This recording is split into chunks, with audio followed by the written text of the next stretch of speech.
إن الحمد لله نحمده ونستعينه ونستغفره ونعوذ بالله من شرور أنفسنا ومن سيئات أعمالنا من يهده الله فلا مضل له ومن يضلل فلا هادي له ونشهد أن لا إله إلا الله وحده لا شريك له وأشهد أن محمدا عبده ورسوله يا أيها الذين آمنوا اتقوا الله حق تقاته ولا تموتن إلا وأنتم مسلمون وقال أيضا يا أيها الناس اتقوا ربكم الذي خلقكم من نفس واحدة وخلق منها زوجها وبث منهما رجالا كثيرا ونساء واتقوا الله الذي تساءلون به والأرحام إن الله كان عليكم رقيبا يا أيها الذين آمنوا اتقوا الله وقولوا قولا سديدا يصلح لكم أعمالكم ويغفر لكم ذنوبكم ومن يطع الله ورسوله فقد فاز فوزا عظيما قال الله تعالى في القرآن العليم وَلَنَبْلُوَنَّكُمْ بِشَيْءٍ مِّنَ الْخَوْفِ وَالْجُوعِ وَنَقْصٍ مِّنَ الْأَمْوَالِ وَالْأَنفُسِ وَالثَّمَرَاتِ وَبَشِّرِ الصَّابِرِينَ الَّذِينَ إِذَا أَصَابَتْهُمْ مُصِيبَةٌ قَالُوا إِنَّا لِلَّهِ وَإِنَّا إِلَيْهِ راجعون.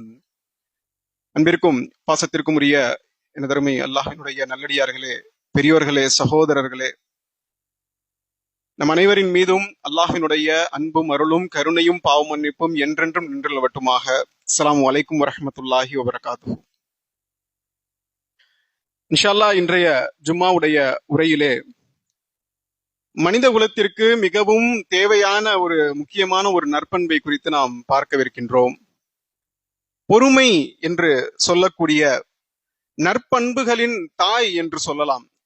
அந்த அளவிற்கு ஒரு முக்கியமான ஒரு அத்தியாவசியமான ஒரு நற்பண்பை குறித்து தான் இன்ஷா அல்லாஹ் இன்றைய ஜும்மா உரையிலே நாம் சில விஷயங்களை பார்க்கவிருக்கின்றோம். இது உங்களுக்கும் எனக்கும் ஒரு நினைவூட்டலாக இருக்க அல்லாஹ்விடம் நாம் பிரார்த்திப்போம். அன்பிற்கினிய சகோதரர்களே, நம்மை சுற்றி நடக்கக்கூடிய நிகழ்வுகளை நாம் சற்று கவனித்து பார்த்தோம் என்று சொன்னால், அனைத்தும் தத்தமது நிர்ணயிக்கப்பட்ட கால அளவில் தான் அவை நடக்கின்றன.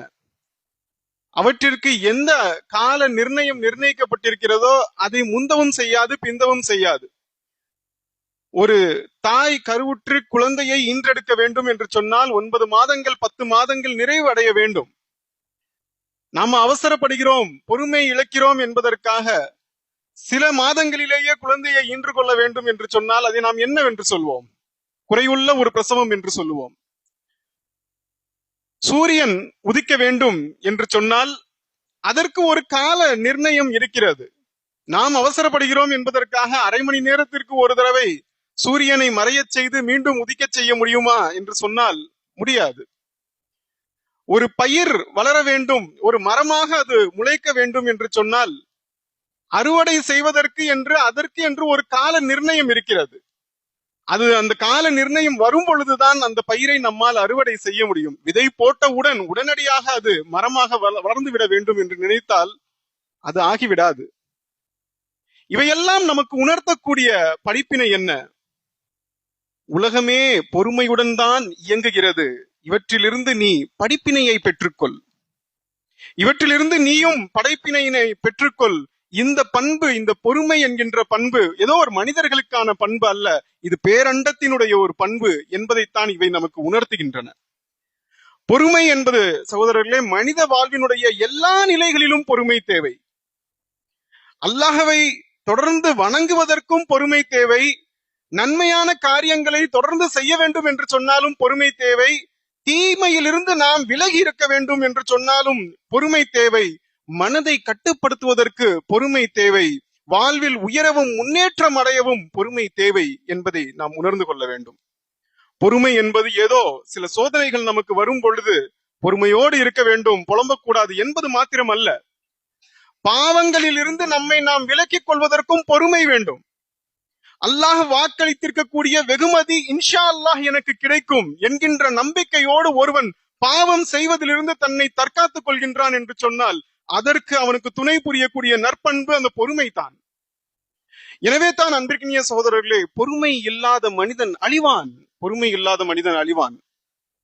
ஒரு ஆஹ், நேராக செல்லக்கூடிய ஒரு குதிரையாக இருக்கட்டும், அதற்கு கடிவாளம் இல்லை என்று சொன்னால் அது எங்கு வேண்டுமானாலும் சென்றுவிடும். அதுபோல்தான் பொறுமை இல்லாத மனிதன் செல்லக்கூடிய திசைகள், அவன் தவறான திசையை நோக்கி சென்று விடுகின்றான். மனிதர்கள் ஏன் போதைக்கு அடிமையாகிறார்கள்? தங்களுக்கு ஏற்பட்ட சோதனைகளை தாங்கிக் கொள்ள முடியாதவர்கள் பொறுமையை இழந்து விடுகின்றார்கள். அந்த பொறுமையை இழந்ததன் காரணமாகத்தான் போதைக்கு அடிமையாகி தங்களுடைய வாழ்க்கையையே இழந்து விடுகின்றார்கள். ஒரு சிலர் அந்த துக்கங்கள், அந்த சோகங்களை தாங்கிக் கொள்ள முடியாமல் தற்கொலை வரை சென்று விடுகின்றார்கள். பொறுமையின்மையின் காரணமாகத்தானே. ஒருவன் சிறு வயதிலேயே திருமணம் ஆவதற்கு முன்பாக ஏன் விபச்சாரம் செய்கின்றான்? பொறுமை இல்லை. இதிலிருந்து நீ உன்னை காத்து கொண்டால் இதற்கான வெகுமதி உன்னுடைய இறைவனிடம் இருக்கிறது என்று சொன்னாலும் கூட உடனடியாக தன்னுடைய இச்சையை தீர்த்து கொள்ள வேண்டும் என்று நினைக்கின்றான், விபச்சாரம் புரிகின்றான். பொறுமையின்மை. ஆக அன்பிற்கினிய சகோதரர்களே, மனதை கட்டுப்படுத்துவதற்கு பெயர்தான் பொறுமை என்பது. குர்ஆனிலே அல்லாஹு தாலா பல்வேறு நற்பண்புகளை குறித்து சொல்லி காட்டுகிறான். ஆனால் பொறுமையை குறித்து மட்டும் 90க்கும் அதிகமான இடங்களில் அல்லாஹு தாலா இடம்பெற செய்திருக்கின்றான்.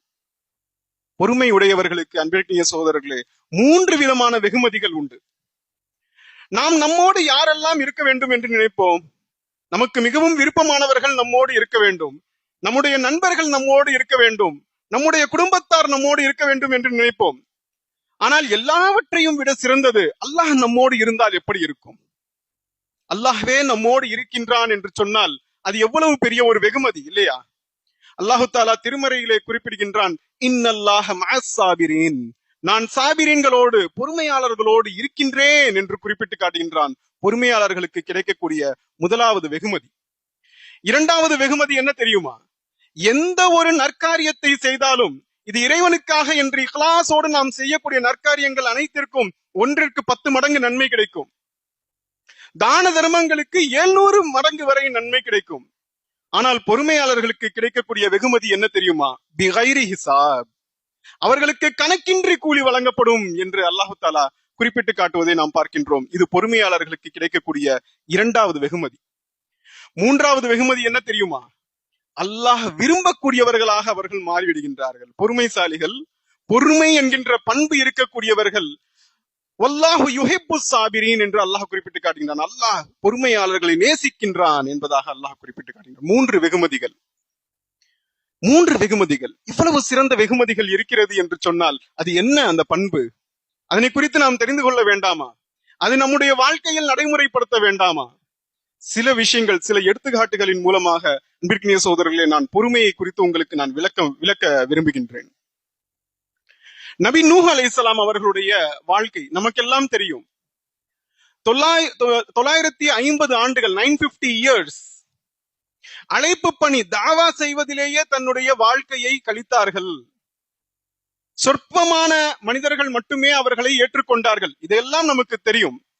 சூரிய ஹூத் என்று சொல்லக்கூடிய 11வது அத்தியாயத்திலே நபி நூஹ் அலைஹிஸ்ஸலாமை குறித்து அல்லாஹு தாலா இவர் எல்லாம் அவர் இருந்தார் என்று நூஹ் அலைஹிஸ்ஸலாம் அவர்களை பற்றி சொல்லிவிட்டு என்ன தெரியுமா சொல்லுகின்றான்? எனவே நபியே, நீரும் அவரை போல் பொறுமையாக இருங்கள் என்று சொல்லி காட்டுகின்றான். வியப்பாக இருக்கிறது.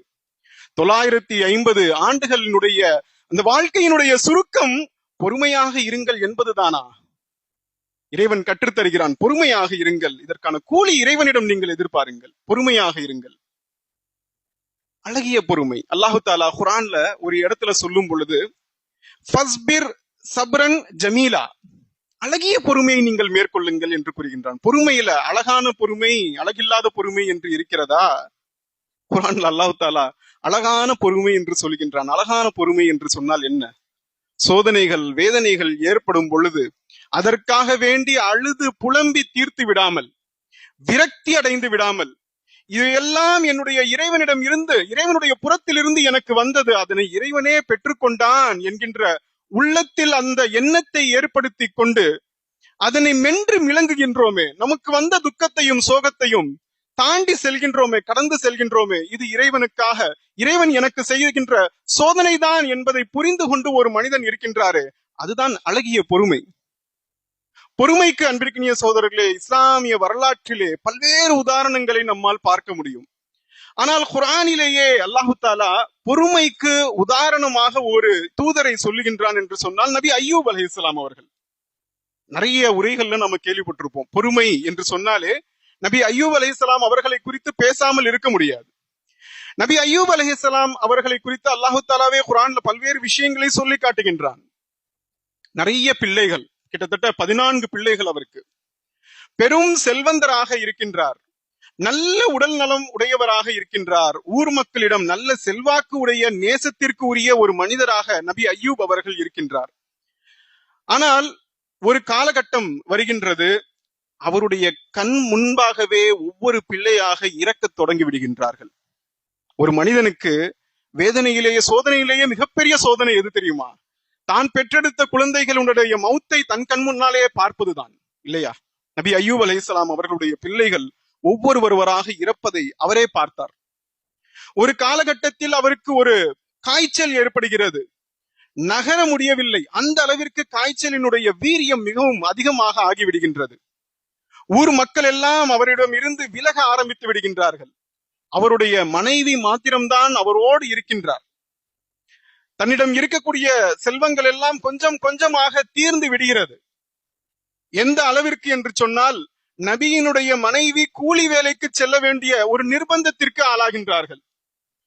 வறுமை வாட்டத் தொடங்கிய பொழுது அவருடைய மனைவி தன்னுடைய முடியை விற்க வேண்டிய ஒரு நிலை, சில சொற்ப காசிற்காக தன்னுடைய முடியை கூட விற்கக்கூடிய ஒரு நிலை ஏற்பட்டு விடுகிறது.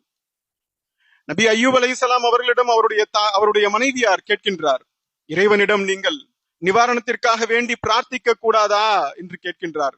எந்த கம்ப்ளைண்ட்டும் இல்லை நபி அய்யூப் அலைஹிஸ்ஸலாம் அவர்களிடம், எந்த கம்ப்ளைண்ட்டும் இல்ல. 80 ஆண்டுகள் என்னுடைய இறைவன் எனக்கு அருள் பாலித்தான், இன்னும் 80 ஆண்டுகள் இதனை தாங்கிக் கொள்ள வேண்டும் என்றாலும் நான் தயார் என்று சொல்கின்றார் நபி அய்யூப் அலைஹிஸ்ஸலாம் அவர்கள். ஒரு கட்டத்தில் வேதனை அதிகமாகி மேலிடுகின்றது. நபி அய்யூப் அலைஹிஸ்ஸலாம் அவர்கள் கேட்ட ஒரு ஃபேமஸான ஒரு பிரார்த்தனை, அய்யூபு இஸ் நாதா ரப்புஹு இன்னி மஸ்ஸத்னியல் துர்ரு வ அன்த அர்ஹமுர் ராஹிமீன். இதனுடைய மொழியாக்கம் பாத்தீங்கன்னா சகோதரர்களே, இது ஒரு பிரார்த்தனை கூட கிடையாது, இது ஒரு ஸ்டேட்மெண்ட். யா அல்லாஹ், எனக்கு நோய் பீடித்திருக்கிறது, நீயே கிருபை செய்வோரில் எல்லாம் பெரும் கிருபையாளனாக இருக்கின்றாய் என்று நபி அய்யூப் அலைஹிஸ்ஸலாம் அவர்கள் பிரார்த்தித்தார்கள். யோசித்து பாருங்கள் சகோதரர்களே, எவ்வளவு சோதனை, எவ்வளவு சோதனை. கம்ப்ளைண்ட்ஸ் கிடையாது, புலம்பல் கிடையாது, ஒரு ஸ்டேட்மெண்ட் இறைவனிடம், எனக்கு மிகப்பெரிய ஒரு வேதனை, ஒரு நோய் பீடித்திருக்கிறது, யா அல்லாஹ் நீதான் கருணையாளனாயிற்று, அவ்வளவுதான். அல்லாஹு தாலா கிட்டத்தட்ட 18 ஆண்டுகள் இந்த நோயால் கஷ்டப்பட்ட நபி அய்யூப் அலைஹிஸ்ஸலாம் அவர்களுக்கு அல்லாஹு தாலா நிவாரணத்தை தந்தது மாத்திரம் இல்லாமல், எதையெல்லாம் அவர்கள் இழந்தார்களோ அவற்றை எல்லாம் அதைவிட 2 மடங்காக இறைவனே கொடுத்தான் என்பதை இறைவன் திருமறையினுடைய 21வது அத்தியாயத்தினுடைய 84வது வசனத்திலே குறிப்பிட்டு காட்டுகின்றான். நான் அவருடைய இறைஞ்சுதலை ஏற்று அவருக்கு இருந்த நோயை போக்கிவிட்டோம், அவருக்கு நாம் அவருடைய குடும்பத்தை மட்டும் வழங்கவில்லை, அவருடன் அதே அளவுக்கு இன்னும் அதிகமானதையும் நாம் வழங்கினோம் என்பதாக அல்லாஹு தாலா குறிப்பிட்டு காட்டுகின்றான். நபி அய்யூபின் பொறுமைதான் இன்றளவும் கூட வரலாற்றில் ஒரு சொல்லிக்காட்ட, பொறுமைக்கு ஒரு இலக்கணமாக நாம் சொல்ல வேண்டும் என்று சொன்னால் நபி அய்யூப் அலைஹிஸ்ஸலாம் அவர்களைத்தான் உதாரணமாக நாம் சொல்கின்றோம். அல்லாஹு தாலா குர்ஆனில் அவரை பற்றி சொல்லும் பொழுது, இன்னா வஜதுனாஹு சாபிரன், அவரை நாம் நிச்சயமாக பொறுமையாளராக கண்டோம், நிஅமல் அப்த், மிகவும் சிறந்த ஒரு அடியாராக இருந்தார், இன்னஹு அவ்வாப், அவர் என்னிடமே திரும்பக்கூடியவராக அவர் திகழ்ந்தார் என்று அல்லாஹு தாலா நபி அய்யூப் அலைஹிஸ்ஸலாம் அவர்களை குறித்து சொல்லி காட்டுகின்றான். அன்பிற்கினிய சகோதரர்களே, அல்லாஹு தாலா, அல்லாஹ் இறைவன் பல விதங்களில் நம்மை சோதிப்பான். சில சமயங்களில் சில நோய்வாய் கொடுத்து சோதிப்பான், சில முக்கியமான குடும்பத்தில் இருக்கக்கூடிய நபர்களினுடைய மரணத்தை கொண்டு சோதிப்பான், சில சமயங்களில் வறுமையை கொண்டு சோதிப்பான், சில சமயங்களில் வியாபாரத்தில் நஷ்டத்தை கொண்டு சோதிப்பான். இவற்றையெல்லாம் அல்லாஹு தாலா இந்த சோதனைகள் எல்லாம் கொடுப்பதற்கான காரணம் என்ன தெரியுமா? அந்த சோதனையினுடைய நேரத்தில் நாம் பொறுமையாளர்களாக இருக்கின்றோமா, இல்லை அவன் நமக்கு கொடுத்த அருட்கொடைகளை மறந்து நாம் வாழ்கின்றோமா என்பதை பார்ப்பதற்காகத்தான். இதற்கு குர்ஆன்ல நிறைய வசனங்கள் இருக்கு. நான் முன்பு ஓதி காட்டிய சூரே பக்ராவுடைய வசனத்திலும் அல்லாஹு தாலா அதைத்தான் சொல்லி காட்டுகின்றான், இல்லையா? அவர்களுக்கு நீங்கள் சுப செய்தி சொல்லுங்கள் பொறுமையாளர்களுக்கு என்று அல்லாஹு தாலா சொல்லி காட்டக்கூடிய அந்த வசனம் நாம் அன்றாடம் கேட்கக்கூடிய ஒரு விஷயம்தான். ஆனால் ஒரு இறை நம்பிக்கையாளனுக்கு மட்டும்தான் அந்த சோதனையின் போது இந்த மனோநிலை ஏற்படும். இவையெல்லாம் என்னுடைய இறைவன் எனக்கு கொடுத்தது. இந்த ஆரோக்கியமாக இருக்கட்டும், இந்த குடும்பமாக இருக்கட்டும், இந்த செல்வங்களாக இருக்கட்டும், குழந்தை செல்வமாக இருக்கட்டும், என்னுடைய இறைவனிடமிருந்து எனக்கு வந்தது. அவனே அதனை எடுத்துக்கொண்டான் என்கின்ற அந்த மனோபாவம் இருக்கிறது இல்லையா? ஒரு இறை நம்பிக்கையாளனுக்கு மட்டும்தான், உண்மை இறை நம்பிக்கையாளனுக்கு மட்டும்தான் வரும். இறை நம்பிக்கையில் கோளாறு இருப்பவர்கள் தான் புலம்பி தீர்ப்பார்கள், அழுது புலம்புவார்கள், அவர்கள்தான் மனம் உடைந்து போவார்கள், நம்பிக்கை இழந்து விடுவார்கள், விரக்தி அடைவார்கள். நாம் எப்படி இருக்கின்றோம் சற்று நாம் யோசித்து பார்க்க வேண்டும் சகோதரர்களே. எனவேதான் நபி ஸல்லல்லாஹு அலைஹி வஸல்லம் அவர்கள் இப்படி சொல்லி காட்டினார்கள், இறை நம்பிக்கையாளனினுடைய நிலை வியப்பானது. நிச்சயமாக அவனுடைய செயல்கள் அனைத்தும் நன்மையாகவே இருக்கின்றன. இத்தகையோருக்கு நற்பேறு இறை நம்பிக்கையாளனை அன்றி வேறு யாருக்குமே இல்லை இந்த நற்பேறு என்று நபி ஸல்லல்லாஹு அலைஹி வஸல்லம் அவர்கள் சொல்லி காட்டினார்கள். ஏன் என்பதற்கு அவரே சொல்கின்றார். அவனுக்கு துன்பம் ஏற்பட்டால் பொறுமையை மேற்கொள்கின்றான், அது அவனுக்கு நன்மையாக மாறிவிடுகின்றது. அவனுக்கு மகிழ்ச்சி ஏற்பட்டால் நன்றி செலுத்துகின்றான், அதுவும் அவனுக்கு நன்மையாகவே மாறிவிடுகின்றது என்று நபி ஸல்லல்லாஹு அலைஹி வஸல்லம் அவர்கள் குறிப்பிட்டு காட்டினார்கள். அன்பிற்கினிய சகோதரர்களே, சோதனைகள் ஏற்படும் பொழுது நாம் பொறுமையோடு இருந்தோம் என்று சொன்னால் அல்லாஹ் அந்த அடியானை அல்லாஹ் ஏற்றுக்கொள்கின்றான். இதற்கு ஒரு உதாரணமாக நாம் ஒரு நபி மொழியை எடுத்துக்கொள்ளலாம். நபி ஸல்லல்லாஹு அலைஹி வஸல்லம் அவர்கள் கூறினார்கள், ஒரு அடியானின் குழந்தைக்கு மரணம் ஏற்பட்டு விடுகிறது. ஒரு அடியானினுடைய பச்சிலம் குழந்தைக்கு மரணம் ஏற்பட்டு விடுகிறது. அந்த மலக்குல் மௌத், உயிரை கைப்பற்றக்கூடிய அந்த மலக்குகளிடம் எல்லாவற்றையும் அறிந்த இறைவன் இப்படி கேட்பானாம், என் அடியானின் குழந்தையின் உயிரை நீங்கள் பறித்து விட்டீர்களா என்று கேட்பானாம். ஆம் யா அல்லாஹ், நாங்கள் உயிரை பறித்து விட்டோம். அவனுடைய ஈரக்குலையை நீங்கள் கைப்பற்றி விட்டீர்களா என்று அல்லாஹ் கேட்பானாம். ஆம், நாங்கள் கைப்பற்றி விட்டோம் என்று சொல்வார்களாம். என்னுடைய அடியான் என்ன சொன்னான் என்று அல்லாஹ் கேட்பானாம். அந்த மலக்குகள் சொல்வார்களாம், யா அல்லாஹ், உன்னுடைய அடியான் உன்னை புகழ்ந்தான். நிச்சயமாக நாம் அல்லாஹ்வுக்கே உரியவர்கள், அல்லாஹ்விடமே நாம் திரும்ப வேண்டியவர்கள் என்று அந்த அடியான் சொன்னான். என்ன அர்த்தம்?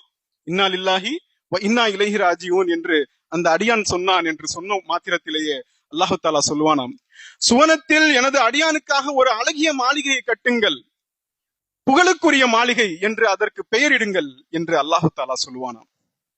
அன்பிற்கினிய சகோதரர்களே, அல்லாஹ் சோதனைகள் தருவது பொறுமையாளர்களாக நாம் இருக்கின்றோமா என்பதை பார்ப்பதற்காகத்தான் என்பதற்கு ஒரு அழகான ஒரு உதாரணம். இந்த நபி மொழியை மீண்டும் மீண்டும் நீங்கள் படித்து பாருங்கள், சிந்தித்து பாருங்கள். அடியானின் ஈரக்குலை என்று சொன்னால் என்ன? அவனுக்கு மிகவும் விருப்பமானது, அது எதுவாக வேண்டுமானாலும் இருக்கலாம். இந்த ஹதீஸிலே அவனுடைய குழந்தை, அவனுடைய ஈரக்குலை அவனுக்கு உயிருக்கும் மேலாக இருந்தது. அது இழக்கும் பொழுது அந்த அடியானுடைய மனோபாவம், மனோநிலை எப்படி இருந்தது என்று பாருங்கள். இறைவன் தான் கொடுத்தான், இறைவன் அதனை பெற்றுக்கொண்டான் என்று சொல்லுவதற்கு அந்த மனோநிலை அவனுக்கு வருகிறது என்று சொன்னால் அவனுடைய இறை நம்பிக்கை அந்த அளவிற்கு இருந்திருக்கிறது என்பதற்கான உதாரணம் தானே. எனவே நாம் எதனை விரும்புகின்றோமோ அதில் இழப்புகள் ஏற்படும் பொழுது இறைவனிடம் நாம் மீள வேண்டும். இறைவன் தான் இதனை கொடுத்தான் என்கின்ற மனோநிலைக்கு நாம் வர வேண்டும் என்பதைத்தான் இந்த ஹதீஸின் மூலமாக நாம் புரிந்து கொள்ளக்கூடிய படிப்பினையாக இருக்கின்றது. ஒரு சஹாபியா பெண்மணி உம்மு சாயிப் என்று சொல்லக்கூடிய ஒரு நபி தோழி காய்ச்சலால் மிகவும் அவதிப்படுகின்றார். நபி ஸல்லல்லாஹு அலைஹி வஸல்லம் அவர்கள் அந்த தோழியை காண்பதற்காக செல்கின்றார். அந்த பெண் காய்ச்சலின் காரணமாக முணுமுணுத்துக் கொண்டே இருக்கின்றார். நபி ஸல்லல்லாஹு அலைஹி வஸல்லம் அவர்கள் கேட்கின்றார்கள், நீங்கள் என்ன முணுமுணுத்துக் கொண்டு இருக்கின்றீர்கள்? காய்ச்சல் யா ரசூலுல்லாஹ், மிகவும் கடுமையாக இருக்கிறது என்று சொல்லிவிட்டு சில வார்த்தைகளை சொல்லுகின்றார். அல்லாஹ்வை திட்டுவதை போல அந்த நோய் வந்ததன் காரணமாக விரக்தியில் பேசக்கூடிய சில வார்த்தைகளை சொல்லிவிடுகின்றார். நபி ஸல்லல்லாஹு அலைஹி வஸல்லம் அவர்கள் சொல்கின்றார்கள், காய்ச்சலை நீங்கள் திட்டாதீர்கள்.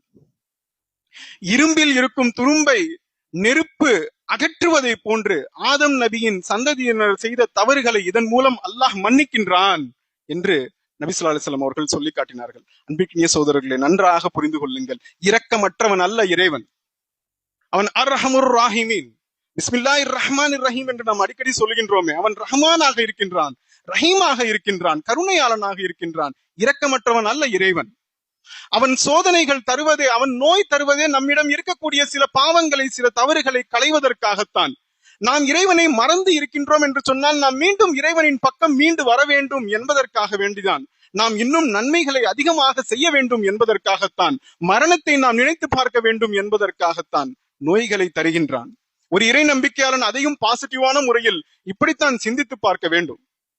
ஆக அன்பிற்கினிய சோதரர்களே, அதனால்தான் நபி ஸல்லல்லாஹு அலைஹி வஸல்லம் அவர்கள் ஒரு நோய்வாய்ப்பட்ட ஒரு சிக் பர்சனை பார்க்க போறாங்க அப்படின்னு சொன்னா அவர் சொல்லக்கூடிய அந்த வார்த்தை லா பாஸ் தஹூருன் இன்ஷா அல்லாஹ், எந்த தீங்கும் இல்லை, தூய்மை அடைந்து விட்டீர் இறைவன் நாடினால். தூய்மை அடைந்து விட்டீர்னா இங்க எதிலிருந்து தூய்மை? உங்களுடைய பாவங்களில் இருந்து நீங்கள் தூய்மை அடைந்து விட்டீர்கள் என்பதாகத்தான் நபி ஸல்லல்லாஹு அலைஹி வஸல்லம் அவர்கள் சொல்லி காட்டுவார்கள். ஆகவே எந்த ஒரு சோதனைகள் வந்தாலும் பொறுமையோடு அதனை இறைவனுக்காக சகித்துக் கொள்வது ஒரு இறை நம்பிக்கையாளனுடைய உன்னதமான ஒரு பண்பு என்பதை நாம் புரிந்து கொள்ளலாம். மண்ணறையின் பக்கத்தில் அமர்ந்து அழுது கொண்டிருந்தார் ஒரு நபர். நபி ஸல்லல்லாஹு அலைஹி வஸல்லம் ஒரு பெண்மணி பெருமானார் அவர்கள் அவரிடம் சென்று, அல்லாஹ்வின் அடிமையே, பொறுமை பொறுமை, அல்லாஹ்வை நீ அஞ்சிக்கொள் என்பதாக சொன்னார்கள். கூட இருக்கிறது பக்கத்துல இதை சொல்றது பெருமானார், அவர் இறை தூதர் என்பதை தெரிந்து கொள்ளாத அந்த நபர், அந்த பெண்மணி சொல்லிவிடுகின்றார், தூரமாக போகுங்கள், எனக்கு வந்தது போல சோதனை உமக்கும் வந்தால்தான் உங்களுக்கு தெரியும் என்பதாக சொல்லிவிடுகின்றார். பிறகு சஹாபாக்கள் அருகில் இருந்தவர்கள் எல்லாம் அந்த பெண்மணியிடம் போய் சொல்கின்றார்கள், நீங்கள் யாரிடம்? நபி ஸல்லல்லாஹு அலைஹி வஸல்லம் அவர்கள் அந்த இடத்தை விட்டு சென்று விடுகின்றார்கள். அவரிடம் போய் சொல்லுகின்றார்கள், நீங்கள் இவ்வளவு நேரமாக பேசிக் கொண்டிருந்தது இறைவனுடைய இறை தூதர். அந்த பெண்மணி ஓடோடி செல்கின்றார். பெருமானார் அவர்களிடம் மன்னிப்பு கேட்டவராக, நான் அப்படி சொல்லியிருக்க கூடாது, நீங்கள் யார் என்று தெரியாமல் நான் அப்படி சொல்லிவிட்டேன் என்பதாக அந்த பெண்மணி சொல்கின்றார்.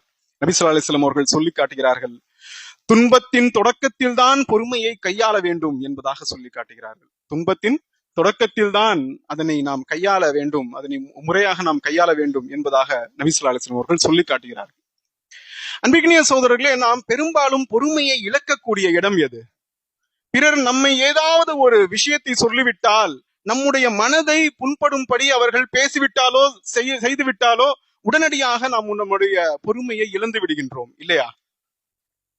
நபி ஸல்லல்லாஹு அலைஹி வஸல்லம் அவர்களுடைய காலத்திலும் இப்படி நடந்திருக்கிறது. எப்படி அந்த ரஹ்மத்துல் ஆலமீன் என்று சொல்கின்றோமா இல்லையா? நபி ஸல்லல்லாஹு அலைஹி வஸல்லம் அவர்கள் எப்படி நடந்து கொண்டார்கள் அந்த சமயங்களில் என்பதில் தான் நமக்கான படிப்பினை இருக்கின்றது. ஒரு முறை ஹுனைன் போர் முடிந்து அந்த கனிமத் பொருட்களை எல்லாம் பிரித்து கொண்டிருக்கின்றார்கள் நபி ஸல்லல்லாஹு அலைஹி வஸல்லம் அவர்கள். அப்பொழுது ஒரு மனிதர் அதனை பார்த்து விட்டு சொல்கின்றார், இறைவன் மீது ஆணையாக நீர் நீதியுடன் பங்கு வைக்கவில்லை என்று நபி ஸல்லல்லாஹு அலைஹி வஸல்லம் அவர்களை பார்த்து சொல்லிவிடுகின்றார். நாம இருந்தால் என்ன செய்வோம்? அங்க பெரிய ஒரு கலவரமே நடந்திருக்கும், எப்படி நீ அப்படி சொல்லலாம் அப்படின்னு சொல்லி இல்லையா? நபி ஸல்லல்லாஹு அலைஹி வஸல்லம் அவர்கள் கவலை தேய்ந்த முகத்துடன் சொல்லுகின்றார்கள், அல்லாஹ்வும் அவனது தூதரும் நீதியுடன் நடக்கவில்லை என்று சொன்னால் வேறு யார்தான் நீதியுடன் நடப்பார் என்று கூறியதற்கு பிறகு அவர் மக்களை பார்த்து இவ்வாறு கூறினார்கள், எனது சகோதரன் மூசாவுக்கு இறைவன் கருணை புரிவானாக, இதைவிட அதிகமான நோய்வினைகளை, இதைவிட அதிகமான சொற்களை மக்கள் பேசக்கூடியதை அவர் கேட்டார், அவர் பொறுமையோடு இருந்தார் என்று நபி ஸல்லல்லாஹு அலைஹி வஸல்லம் அவர்கள் சொல்லி காட்டினார்கள். நமக்கு இதில் படிப்பினை இருக்கிறது அன்பிற்கினிய சகோதரர்களே. ஆக இறை மார்க்கத்தில் எந்த அளவிற்கு நபி ஸல்லல்லாஹு அலைஹி வஸல்லம் அவர்களிடம் நமக்கு படிப்பினை இருக்கிறது, பொறுமையினுடைய விஷயத்தில் எந்த அளவிற்கு படிப்பினை இருக்கிறது. அவர்கள் சந்தித்த அளவிற்கு வேதனைகளும் கஷ்டங்களும் வேறு யாரும் சந்தித்திருக்க முடியாது என்று சொல்லும் அளவிற்கு நபி ஸல்லல்லாஹு அலைஹி வஸல்லம் அவர்கள் வேதனை செய்யப்பட்டார்கள். நமக்கெல்லாம் தெரியும் வரலாறு. அதனை நபி அவர்களே சொல்லுவதை நாம் கேட்போம். இறை பாதையில் வேறு எவரும் பயமுறுத்தப்படாத அளவிற்கு நான் பயமுறுத்தப்பட்டேன், நபி அவர்களே சொல்லுகின்றார்கள். ஒரு ஹதீஸ் திர்மிதியிலே பதிவாயிருக்கிறது. வேறு எவரும் வேதனை செய்யப்படாத அளவிற்கு நான் வேதனை செய்யப்பட்டிருக்கின்றேன். எனது பெயர் முஹம்மது, புகழுக்குரியவன், ஆனால் என்னை முதம்மிம், இகழுக்குரியவன் என்றனர். நான் பொறுத்து கொண்டேன். என்னை பைத்தியக்காரன் என்றனர், கவிஞர் என்றனர், சூனியக்காரன் என்றனர். அனைத்தையும் இறைவனுக்காக நான் பொறுத்து கொண்டேன் என்றார்கள் நபி ஸல்லல்லாஹு அலைஹி வஸல்லம் அவர்கள். அதனால் தான் அல்லாஹு தஆலா இவரிடம் இருந்து இந்த பாடத்தை நீங்கள் கற்றுக்கொள்ளுங்கள் என்பதற்காகத்தான் லகத் கான லக்கும் ஃபீ ரசூலில்லாஹி உஸ்வத்தன் ஹஸனா, உங்களுக்கு இறைவன் இந்த தூதரிடம் அழகான ஒரு முன்மாதிரி இருக்கிறது என்பதாக அல்லாஹு தஆலா குறிப்பிட்டு காட்டுவதை நம்மால் பார்க்க முடிகிறது. அன்பிற்கினிய சகோதரர்களே, பொறுமையாளர்களுக்கு இந்த உலகத்தில் மாத்திரமல்ல மறுமையிலும் நற்பேறு பொறுமையாளர்களுக்குத்தான் இருக்கிறது என்பதை இந்த உதாரணங்களின் மூலமாக எல்லாம் நாம் புரிந்து கொள்ளலாம். ஏன், நாம் ஒரே ஒரு விஷயத்தை மட்டும் மனதில் வைத்துக் கொண்டால் கூட போதும். அல்லாஹ்வினுடைய அர்ஷினுடைய நிழலை தகுதியை பெறக்கூடிய 7 நபர்கள் நமக்கெல்லாம் தெரியும். நிழலே இல்லாத அந்த நாளில் நிழலை பெறக்கூடிய 7 பிரிவினர் என்று நபி ஸல்லல்லாஹு அலைஹி வஸல்லம் அவர்கள் சொல்லி காட்டினார்களே, அவர்களை பற்றியெல்லாம் நாம் யோசித்து பார்த்தால் அவர்கள் எல்லாம் பொறுமையாளர்களாக இருந்தார்கள். முதலாவதாக நீதிமிக்க தலைவன், நீதிமிக்க அரசன். இவனுக்கு ஏன் அல்லாஹ்வினுடைய நிழல் கிடைக்கிறது? அவன் நீதி தவறவில்லை. அவன் நாடி இருந்தால் அவன் எப்படி வேண்டுமானாலும் அநீதங்கள் இழைத்திருக்கலாம், ஆக்கிரமிப்புகள் செய்திருக்கலாம், போர் தொடுத்து அவ்வளவையும் அவன் பெற்றிருந்திருக்கலாம். ஆனால் அவன் நீதி தவறாத ஒரு தலைவனாக, ஒரு சிறந்த ஒரு அரசனாக இருந்ததன் காரணமாக அல்லாஹ்வினுடைய நிழல் அவனுக்கு கிடைக்கிறது என்று சொன்னால் அவனுடைய பொறுமையின் வெகுமதி. நான் நீதி தவறாமல் இருந்தேன் என்று சொன்னால் எனக்கான கூலி அல்லாஹ்விடம் கிடைக்கும் என்கின்ற ஒரு நம்பிக்கை அவனிடம் இருந்ததா இல்லையா? அது அவனை பாவம் செய்வதிலிருந்து தடுத்தது. அவனுக்கு அல்லாஹ்வினுடைய நிழல் கிடைக்கும்.